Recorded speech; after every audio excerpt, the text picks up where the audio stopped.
empezamos a manejar el juego, pues sabemos que jugamos el domingo, que teníamos que tener la madurez de ir viviendo jugada a jugada sin precipitarnos.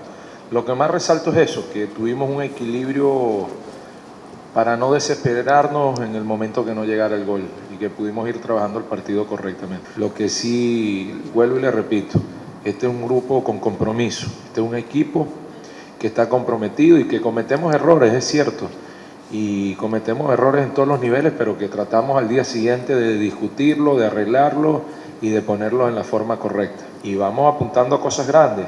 Y yo veo que a pesar de estar en un grupo muy difícil, nuestro equipo tiene con qué poder acceder a la siguiente fase. Y cuando uno pasa a la siguiente fase va creciendo y sabe que hay jugadores, que hay jerarquía, que hay profundidad, que hay una sanidad económica en el club, que hay una ilusión de todo el barrio obrero, y eso va a permitir que nosotros podamos tener una participación, si Dios quiere, a la altura de lo que espera la gente.